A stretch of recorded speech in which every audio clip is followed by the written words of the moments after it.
Steve, something we get asked a lot is, what happens if I've been overpaying my child support obligation? Well, Jimmy, I'm glad you asked that question. There are cases where a parent who is required to pay child support to the other parent realizes they've been overpaying.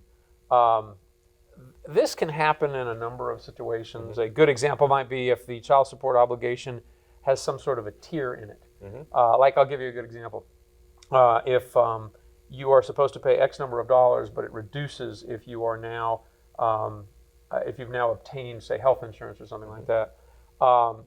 I've had a case recently where a father realized he was overpaying in his child support, at least he thought so, for a couple of years.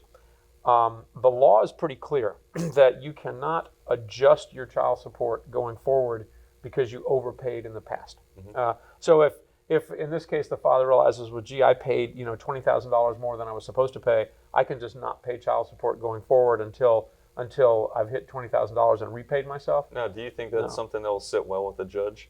No, well, it won't sit well with the judge, but it might. It might. A judge might say, okay, you were legitimately overpaying, and I understand you want an adjustment. The problem is that the Georgia Supreme Court and the Georgia Court of Appeals, I think there's a case called Payton, P-E-Y-T-O-N versus Payton, and there's a couple other cases, but they've made it clear that you cannot adjust. If you have overpaid your child support, so sad, too bad, you cannot self-help and adjust your future payments to recoup that money. Some people, it does happen from time to time, and they realize, well, gee, justice would be to reduce this. The first problem is most people, Jimmy, tend to live on the margins. They live on every dollar that they get, including child support, and they don't have that money. So you may have, say, a mother who's been overpaid child support, maybe $20,000, $25,000 over the last couple of years, and the father, the payer, says, well, I'm going to cut your child support.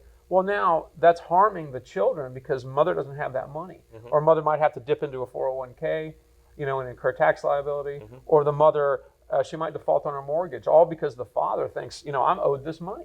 And the courts of appeal have made it clear that you can't do that. Now, a judge may have some sympathy for a father, but the courts of appeals have made it clear you can't do that. So a good lawyer will throw those cases out in front of the judge and say, Judge, he can't do this. It's wrong. And usually that comes in the form of mother filing a contempt action against father for not paying child support. Now, let me ask you this, because we see this a lot. Yeah. Let's say the parties have two children, and one of the children ages out, hits the age of emancipation. Right. So theoretically, the child support obligation would decrease. Can somebody just automatically start paying a lower amount without a modification in order from the court? No, and we get this all the time, not only when it's happened, but also on the front end when we're drafting an agreement.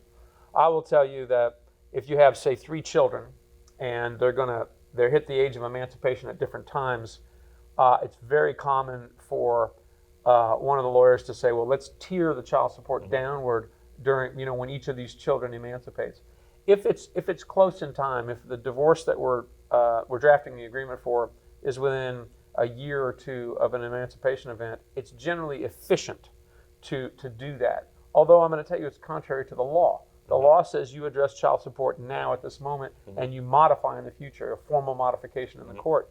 But many lawyers and many judges will look the other way if the amount of time is short. But on the flip side, it's unreasonable to say, well, the first child will emancipate in 7 years, so let's contemplate that now, because the child support guidelines may raise, the incomes may change, the needs of the children may change. So not only would a judge be far less likely to accept that, a good attorney wouldn't even propose it. Does that make sense? Absolutely. All right. If you have child support questions like this, y'all, give us a call. Shewmaker and Shewmaker.